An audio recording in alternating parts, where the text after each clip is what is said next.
Olá, adoradores do povo, sejam bem-vindos a mais um vídeo aqui do Caneta Tinteiro. Aproveitando esse tempo de eleições, que em algumas cidades vai ter segundo turno, como é o caso aqui do Rio, vamos falar sobre um livro que trata de política.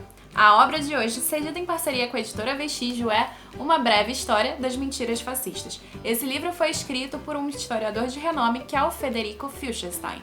Então, vamos falar um pouquinho sobre a obra, qual é o seu conteúdo e também a abordagem do autor. Então, vem conferir. Durante a polarização política no Brasil, alguma vez você recebeu uma corrente no WhatsApp que dizia uma mentira absurda?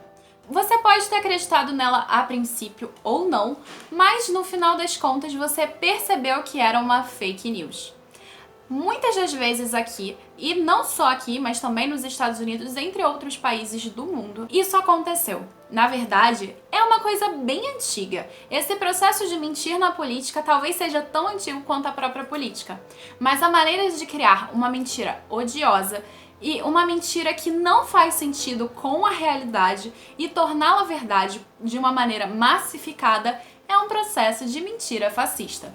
E o Federico Feuchterstein vai mostrar, através de uma análise histórica, embora breve, mais abrangente, o autor vai trabalhar esse processo de acreditar em coisas que não fazem sentido, nessa divinização de heróis escalados para subir no poder, entre outros aspectos que fazem parte de uma corrente fascista. Antes de adentrar e começar a falar sobre a obra, eu quero explicar alguns termos. O primeiro termo que eu quero explicar é mito.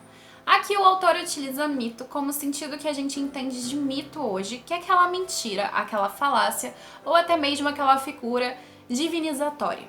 No entanto, mito no termo original era a palavra discurso. Só que, com o decorrer do tempo e da apropriação da filosofia e do pensamento racional, mito ele acabou ganhando outro estatuto, enquanto Logos ganhou o estatuto do discurso verdadeiro, ou melhor, do discurso verídico da realidade, enquanto o mito ele foi ganhando essa apropriação que a gente usa hoje. No entanto, eu quero explicar três termos que eu acho essenciais para entender a obra do Feuchterstein. O primeiro termo é o fascista. O fascista é aquela pessoa que segue um líder e acredita nas suas palavras independente de qual informação seja plausível. Ou seja, o que o líder diz, o fascista acredita e pronto. Bom, o fascista ele geralmente usa discursos que acabam monopolizando a massa, então são discursos populistas.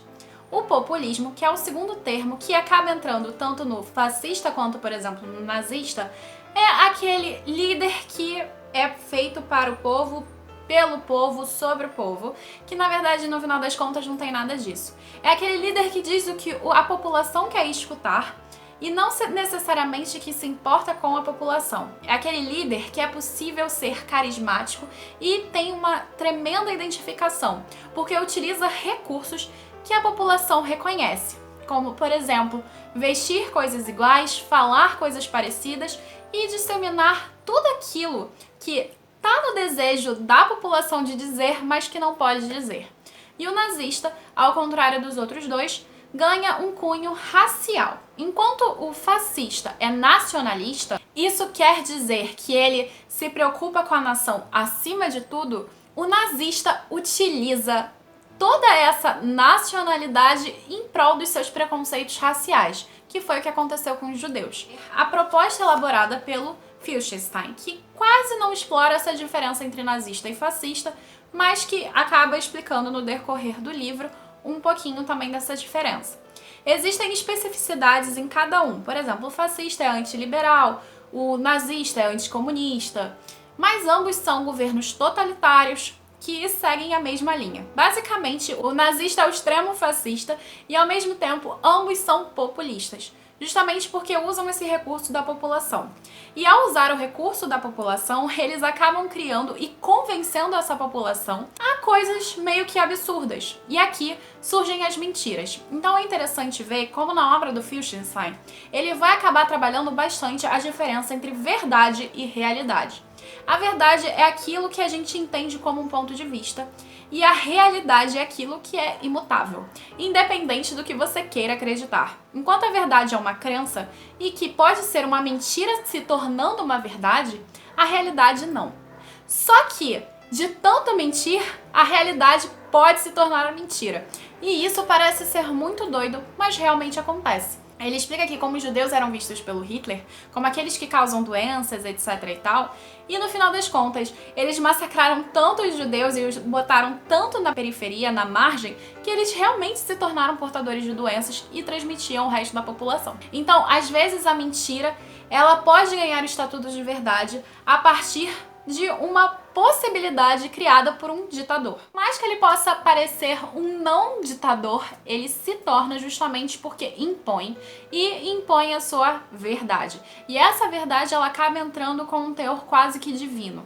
A população em geral, principalmente as grandes massas que não são voltadas para essa questão da intelectualidade do estudo, elas geralmente são voltadas por essa crença religiosa, essa fé. E não especificamente numa religião, mas até mesmo num teor político. As pessoas querem acreditar em alguma coisa para que sua vida seja melhor. E isso não é nenhum problema, na verdade é uma coisa contínua e uma coisa normal desde tempos muito antigos. Tanto é que os mitos eles servem para explicar aquilo que os humanos ainda não entendiam, que os homens não eram capazes de explicar. Então, basicamente, esse recurso continua até hoje. A gente quer acreditar que o político vai ser honesto, a gente quer acreditar que ele vai fazer o que ele disse, mas ele não faz. E essa crença religiosa, ela é muito bem aproveitada pelo fascismo, justamente porque eles entendem que uma figura de identificação popular, esse estatuto de herói, é importante para uma população geral. E, por exemplo, no Brasil a gente tem vários e vários presidentes que foram colocados nesse estatuto mítico. E isso acaba entrando em diferentes lugares. E o interessante é que a obra do Wittgenstein vai abordar de maneira global essa ascensão do fascismo, essa ascensão divinizatória, ao mesmo tempo que contada e narrada diversas vezes por mentiras que ganham esse estatuto de verdade porque esse cara simplesmente disse que era verdade e ponto. E esse populismo, que é muito presente, é tão presente hoje, justamente porque ele consegue adentrar ao meio democrático, mas que fica questionando o tempo todo a imprensa, entre outras coisas, como, por exemplo, o próprio processo democrático. E isso é bem bizarro, mas ele consegue adentrar. E a extrema-direita atual, ela realmente tem feito esse processo, e é uma coisa que é abordada. Ou seja, o interessante é que, além de contar o passado, o autor mostra e acaba fazendo uma reflexão sobre o presente.